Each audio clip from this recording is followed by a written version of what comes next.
नमस्कार दोस्तों, good morning सभी को। आप लोगों का स्वागत है एडुकेयर एकेडमी 0.2 चैनल पे। अब हम चलते हैं क्लास 10th के बच्चों के लिए समकोण त्रिभुज का जो मैंने पाइथागोरस थ्योरम में कंसेप्ट पढ़ाया है उसी पे आधारित महत्वपूर्ण प्रश्न कराएंगे जो आपके परीक्षा में बोर्ड एग्जाम में यह तो ऑब्जेक्टिव के रूप में सीधे छपेगा और सब्जेक्टिव के रूप में भी आएगा, यानी कि वस्तुनिष्ठ प्रश्न के रूप में और बहुविकल्पी मतलब कि जिसे ऑब्जेक्टिव कहते हैं हम लोग, उसके रूप में भी यह सारी प्रश्न आएगा। तो चलिए शुरू करते हैं कि एक त्रिभुज एबीसी में BAC equal to 90 degree, AD लंब है बीसी पर, अगर BD equal to 7 centimetre, CD equal to 28 centimetre, तो एडी की लंबाई क्या होगी। तो एडी की लंबाई निकालने के लिए आप सबसे पहले एक समकोण त्रिभुज के निर्माण करेंगे, एक समकोण त्रिभुज बनाएंगे। जिस समकोण त्रिभुज में जैसा जैसा यह प्रश्न कह रहा है स्ट्रक्चर पे बात को उसी ढंग से आप फिट करेंगे। जैसे कि बीएसी यानी कि कोण ए बराबर 90 डिग्री, तो इस कोण का मान रहेगा 90 डिग्री। ठीक है, इस कोण का मान रहेगा 90 डिग्री। एडी लंब है बीसी पर, तो बीसी यही साइड में होगा, ए बी और सी हो गया। तो यहां से आपको एक लंब भी खींचना है बीसी के ऊपर, यानी कि जो लंब होगा उसका नाम एडी होगा। यह लंब है किस पर, यह लंब है बीसी पर, तो इसका नाम क्या है, एडी है, यानी एडी लंब है बीसी पर। तो आपको दे दिया है यह side BD equal to 7 centimetre, BD equal to 7 centimetre, यह बीडी यहां से यहां तक अगर 7 सेंटीमीटर है, CD equal to 28 centimetre, CD कौन सा साइड होगा, यहां से यहां तक की साइड होगी। CD इक्वल टू क्या दिया है 28 सेंटीमीटर। तो आप इसमें मतलब आप अपने कंसेप्ट के आधार पर एडी की लंबाई निकाल सकते हैं कि नहीं निकाल सकते हैं, बोलिए। एडी इक्वल टू मैंने क्या बताया है आपको पाइथागोरस थ्योरम के माध्यम से कि एडी यह वाला साइड है, एडी यह वाला साइड है, तो एडी स्क्वायर बराबर आपने क्या पढ़ा है, एडी स्क्वायर बराबर आप यही ना पढ़े हैं कि यहां से इस भुजा की लंबाई और इस भुजा की लंबाई दोनों को आपस में मल्टीप्लाई करेंगे तो निकल जाएगा, यानी कि डीसी इंटू में बीडी, डीसी इंटू में क्या करेंगे आप बीडी करेंगे तो आपका यह मान बराबर आएगा। तो इसमें एडी स्क्वायर बराबर है, तो एडी इक्वल टू क्या लिखेंगे, root under DC into BD, root under DC into BD लिखेंगे। तो अब रूट के अंदर लाने के बाद में इसका मल्टीप्लीकेशन निकालिए, यहाँ पे 28 इंटू में 7 लिखिए, तो यह अब किसके बराबर हो जाएगा, देखिएगा इसका वर्गमूल कैसे निकलेगा। 28 को आप तोड़ सकते हैं 4 इंटू 7 और यहाँ पे 7 है, तो 4 किसका वर्गमूल होगा 2, इसका स्क्वायर रूट क्या होगा 2 होगा, तो यानी कि 2 और यहाँ 2 है तो एक साथ लिखा जाएगा, यानी कि 14 सेंटीमीटर यानी 14 सेंटीमीटर।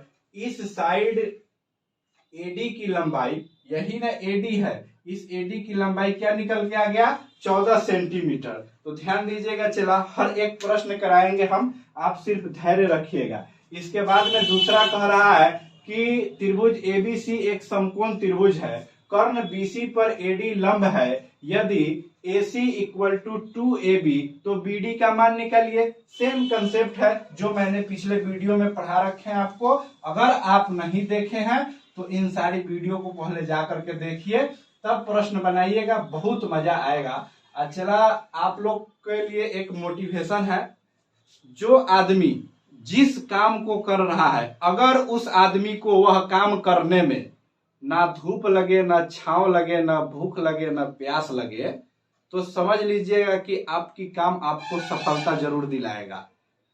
जिस दिन आपको काम करते वक्त भूख प्यास नींद चैन सुकून याद आ जाए, समझ लीजिएगा कि आपका काम वहीं समाप्त होने वाला है। तो चलिए शुरू करते हैं दूसरा क्वेश्चन। एबीसी एक समकोण त्रिभुज है, ध्यान दीजिएगा बहुत अच्छी तरीका से। एबीसी एक क्या है, समकोण त्रिभुज है। एबीसी एक समकोण त्रिभुज है, एबीसी एक समकोण त्रिभुज है जिसमें कर्ण बीसी है, कर्ण बीसी है, यानी कि इस वैल्यू को चेंज करना होगा, इस वैल्यू को चेंज करना होगा, यानी कि ए जो एंगल है इस एंगल का वैल्यू का नाम ए होगा, ए इसका नाम होगा, बी इसका नाम होगा, सी इसका नाम होगा।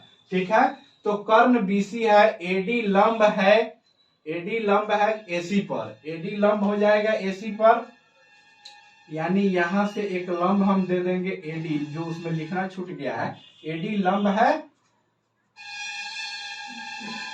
एडी लंब है, यानी कि ए और डी लंब है। यदि AC इक्वल टू 2AB, जो चीज यहां लिखा है मैंने कि AC इक्वल टू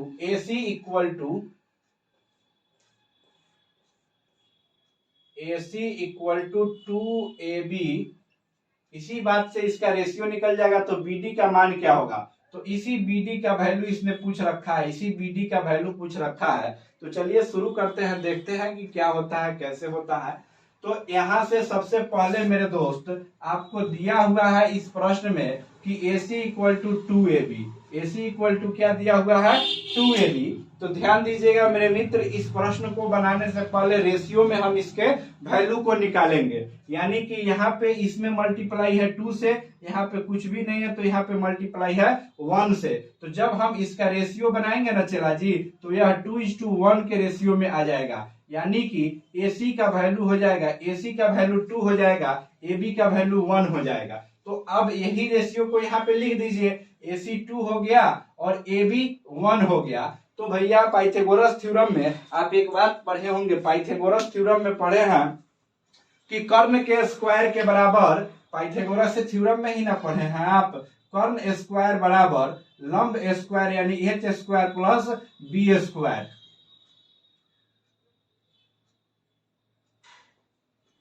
इसको डायरेक्ट हम लिख देते हैं, यानी कि P square plus B square, यहाँ पे होगा H स्क्वायर, ठीक है, यहाँ पे क्या होगा?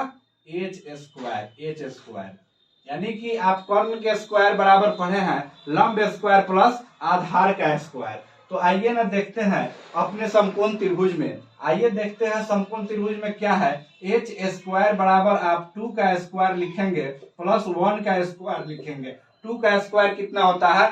4 होता है। 2 का स्क्वायर 4 हो गया और 1 का स्क्वायर क्या हो गया? 1 का स्क्वायर 1 हो गया, यानी कि 4 प्लस 1 इक्वल टू 5 होता है। अब H स्क्वायर के ऊपर से, यह H स्क्वायर के ऊपर से आप स्क्वायर हटाएंगे तो इस पे रूट चढ़ेगा, यानी कि इस पूरे साइड की लंबाई हो गया, इस पूरे साइड का लंबाई हो गया √5 सेंटीमीटर, यानी जो भी यूनिट हो, मीटर, सेंटीमीटर, किलोमीटर, सब आप लिख दीजिएगा। नहीं यूनिट होगा तो इकाई शब्द का प्रयोग कीजिएगा। तो अब देखते हैं इसमें पूछा किस भुजा का मान निकालने के लिए है? BD भुजा का। तो BD यही न है, BD यही न है। तो BD निकालने के लिए आप सबसे पहले क्या पढ़े हुए हैं? जो कंसेप्ट पढ़े हुए हैं समकोण त्रिभुज में कि AD स्क्वायर बराबर क्या होता है? AD स्क्वायर बराबर DC इंटू में यह क्या होता है?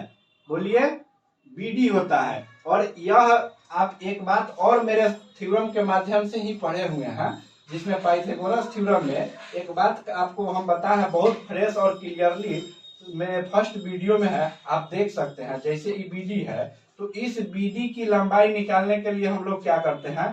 यह तीनों साइड आपस में इक्वल होता है, यह तीनों साइड आपस में इक्वल होता है, यानी कि इस पे जो परपेंडिकुलर खींचा गया है, ध्यान से देखिएगा मेरे प्यारे मित्र, यह तीनों साइड आपस में बराबर होता है। अगर यहाँ से यहाँ तक की लंबाई आपको √5 दे दिया गया, तो एक आधे के लंबाई ना आपसे पूछ रहा है, तो आधा की लंबाई क्या हो जाएगा? √5/2 हो जाएगा कि नहीं हो जाएगा? तो यहाँ पे आपसे जो BD पूछा गया है, इस BD की लंबाई क्या होगी? इस BD की लंबाई होगी √5/2, यानी कि √5/2 सेंटीमीटर इस BD की लंबाई होगा, ठीक है। अब देखिए तीसरे प्रश्न में देखते हैं कि बगल के चित्र में समकोण त्रिभुज ABC की अज्ञात भुजाएं दिया हुआ है, लेकिन एक बात तो इसने कहा है कि यह त्रिभुज समकोण त्रिभुज है, तो इसके अज्ञात भुजा की लंबाई निकालेंगे। चलिए शुरू करते हैं इस महा आंदोलन को, क्योंकि आप लोग बने रहिएगा इस वीडियो में। यह क्वेश्चन आपके एग्जाम में रामबाण साबित होगा मेरे भाई, क्योंकि रामबाण सीरीज के लिए आपको थ्योरम पढ़ाया गया है। और थ्योरम के बाद में जब प्रश्न कराया जाता है ना, तो वह बहुत वेरी वेरी इंपॉर्टेंट होता है, क्योंकि आप पढ़ते होइएगा 4 घंटा 5 घंटा सभी सब्जेक्ट को बांट करके, लेकिन एक मैथ का टीचर अकेला आपके लिए 5 घंटा मेहनत करता है सिर्फ मैथ के कंसेप्ट पे। तो कंसेप्ट से रिलेटेड यानी कि कंसेप्ट से संबंधित कौन सा प्रश्न दिया जाए जो बच्चे के माइंड में सीधे अटैक करे। यहां से बगल के चित्र कहने का मतलब कि एबीसी एक समकोण त्रिभुज है। इसमें से जो भुजा कहा है, जो कोण कहा है, इसको मान लीजिए यह वाला सी हो गया, यह वाला ए हो गया। तो ए के सामने का साइड को हम लोग स्मॉल ए से डिनोट करेंगे, सी के सामने को सी, बी के सामने को बी। तो इसमें जो जो चीजें दिया हुआ है भैया उसको आराम से इत्मीनान से लिखेंगे। ए इक्वल टू 12 सेंटीमीटर दिया है और सी इक्वल टू 5 सेंटीमीटर दिया है। तो हम लोगों को बी निकालना है, यानी कि यह कर्ण, यानी यह एच हाइपोटेनस का वैल्यू निकालना है। तो एच स्क्वायर बराबर आपने क्या पढ़ा है, एच स्क्वायर बराबर यही तो पढ़ा है P square plus B square, यानी कि एच स्क्वायर बराबर P square plus B square. तो पी के जगह पे क्या होगा आपके लिए, पी के जगह पे 5 सेंटीमीटर होगा। अब यहाँ देखेंगे 5 का स्क्वायर प्लस 12 का स्क्वायर, यानी कि 12 का स्क्वायर 12 का स्क्वायर, 5 का स्क्वायर 25 हो जाएगा, 12 का स्क्वायर 144 हो जाएगा। तो 12 और 144 मिलके होता है, वो यहाँ से ऐड करेंगे 169, 5 4 9 हो जाएगा और 4 और 2 6 हो जाएगा, यानी कि 169 एच स्क्वायर का वैल्यू आया। एच स्क्वायर का वैल्यू आया। जब यहाँ से स्क्वायर हटाएंगे तो यह क्या होगा, अंडर रूट में चलेगा, अंडर रूट 169 हो जाएगा, तो यहाँ पे एच हो जाएगा। यानी कि इसको जब हम लोग साइड करेंगे तो 13 इंटू 13 लिखेंगे तो यह 13 सेंटीमीटर होगा, यानी कि इसका वैल्यू 13 सेंटीमीटर आया। तो ऐसे प्रश्न जो है सो आपसे ऑब्जेक्टिव के रूप में पूछा जाता है, वन लाइनर ऑब्जेक्टिव के रूप में पूछा जाता है। 1 मिनट से भी कम समय रहता है बच्चों के पास। चलिए फिर इस पे प्रैक्टिस कराते हैं कि यह बीसी, जैसे कि a equal to 36 centimetre, c equal to 22 centimetre दिया हुआ है आपको। तो इन सारी प्रश्नों को बनाने के लिए आपको समकोण त्रिभुज के पाइथागोरस थ्योरम, जो कर्ण स्क्वायर के बराबर लंब स्क्वायर प्लस आधार स्क्वायर है, इन्हीं सारी फॉर्मूलाओं पे यह सभी प्रश्न बनेगा। तो यहाँ से जैसे कि फिगर है ये है, इसी पे हम लोग लिख देते हैं कर्ण स्क्वायर बराबर, जिस बच्चा को इंग्लिश में समझ में नहीं आता है वह हिंदी में देख सकता है, कर्ण स्क्वायर बराबर यहाँ पे क्या लिखेंगे, लंब स्क्वायर प्लस आधार स्क्वायर, आधार स्क्वायर। ठीक है, तो जब यह फॉर्मूला आप लिखेंगे तो इस पे देखेंगे कि a इक्वल टू 36 सेंटीमीटर, यानी कि ये आधार है।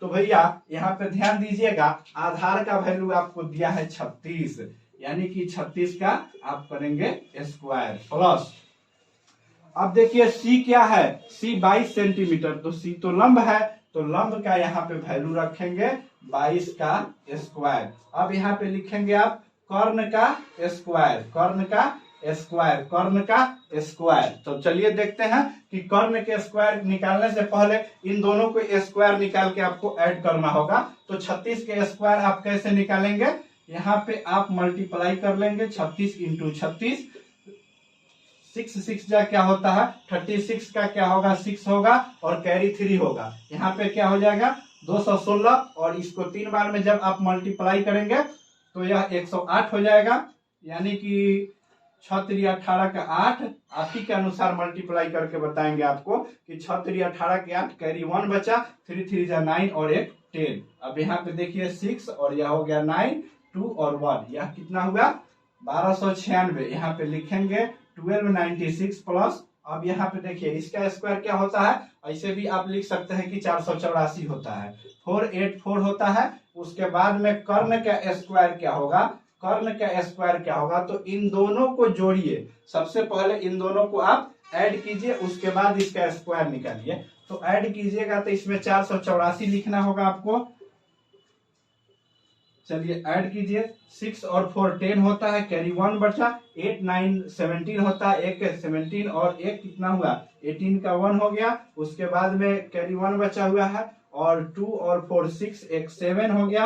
अब एक यहाँ पे कितना बच गया, एक बच गया, यानी कि इसको एक बार और आप मल्टीप्लाई ऐड करके देख लीजिए, 6 4 10 के 0 हासिल 1, 8 8 16 1 17 1 18 के 8 हासिल 1 और बाद 4 2 6 1 7 1 के 1 यानी कि 1780। जब 1780 का आप यहाँ पे वर्गमूल निकालेंगे तो यह चीज आपको कर्ण का स्क्वायर प्राप्त होगा। तो ध्यान रखिएगा कि अब इसको तोड़ेंगे कैसे हम लोग, यह भी चीज तो करना जरूरी है। तो इसको तोड़ने के लिए सबसे पहले 10 के फॉर्मेट में इसको चेंज कर दीजिए। यहाँ पे 178 इंटू में आप लिख दीजिए 10। अब 178 को तोड़ दीजिए। 178 अगर आपको क्या करते हैं 4 से टूटता है तो तोड़िए, नहीं 4 से टूटता है तो 2 से तोड़िए। इसको तोड़ दीजिए। 2 अगर लिखिएगा तो 2 से भाग दीजिएगा तो 2 8 16 होता है और 2 9 18 होता है। 2 8 16 2 9 18 यानी कि इसमें मल्टीप्लाई करके आप चेक कर लीजिए इतना आ जाएगा। यहाँ पे 10 हुआ। तो आप ध्यान से देखेंगे मेरे मित्र कि यहाँ पे जो आएगा यह 2 इंटू है तो यहाँ पे भी तो होगा 2 इंटू 5 10 को तोड़े हैं। ये 89 अब 3 से टूट सकता है या किसी भी नंबर से नहीं टूट सकता है। तो 89 किसी के टेबल में अबे नहीं करता है तो इसको छोड़ दीजिए। आप यहाँ से 1 2 बाहर निकाल लीजिए। 89 में 5 से आप मल्टीप्लाई कीजिए। 9 5 45 के 5 हासिल 4 8 5 40 और 4 44। तो आप इतना लिख सकते हैं आंसर के रूप में।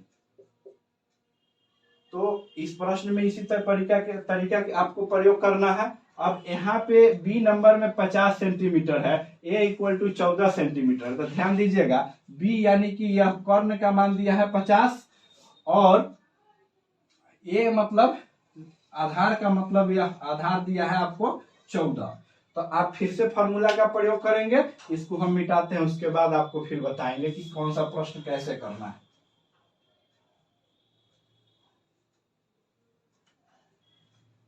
अब यहाँ पे कर्ण के जगह पे लिख दीजिए आपको 50 दिया है, 50 का स्क्वायर कीजिए। अब इसके बाद में आपको आधार दिया है तो लंब के जगह पे रहने दीजिए।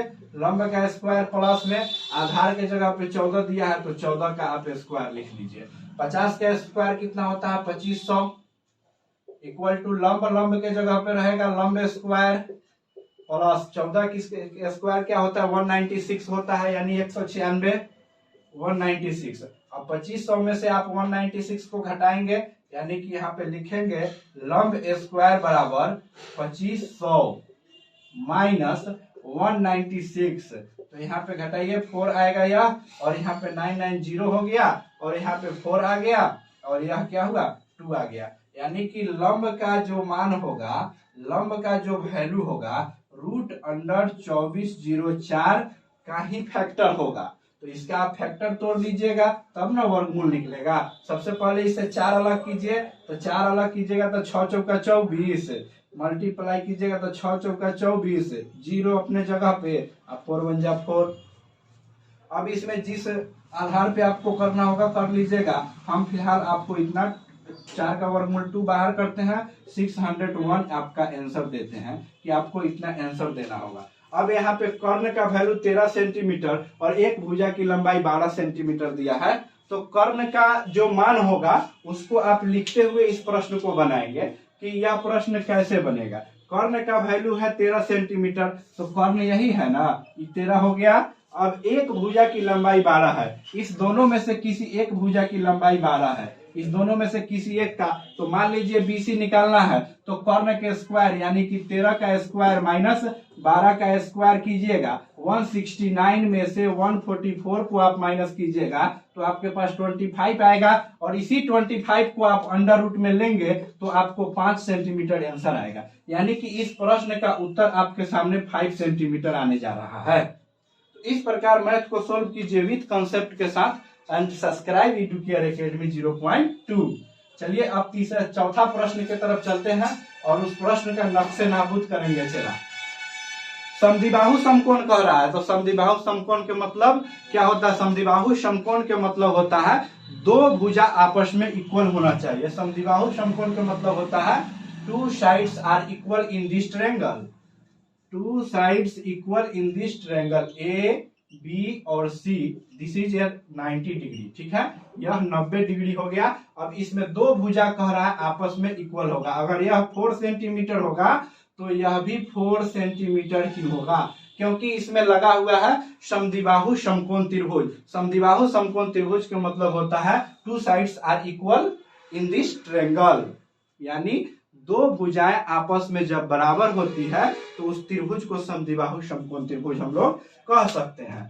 तो यहाँ पे जब यह दिया है 4 सेंटीमीटर, तो आपसे यह हाइपोटेनस कर्ण पूछा है, तो 4 के स्क्वायर प्लस 4 के स्क्वायर इक्वल टू होगा अंडर रूट 16 प्लस में 16, तो क्या हो जाएगा अंडर रूट 32। तो 32 किसका वर्गमूल होता है बताइए, 32 का वर्गमूल क्या होगा, अंदर यहाँ पे 16 इंटू आप क्या कर सकते हैं 2, तो 16 का वर्गमूल क्या होगा 4 होगा अंडर रूट 2, यानी कि 4√2 सेंटीमीटर इस प्रश्न का उत्तर होगा। तो इसी प्रकार अगर आपको भी आपके कामों में मजा आने लगेगा चला, तो आपको भी न सर्दी न गर्मी न बरसात किसी का एहसास नहीं होगा, ओनली फोकस योर गोल।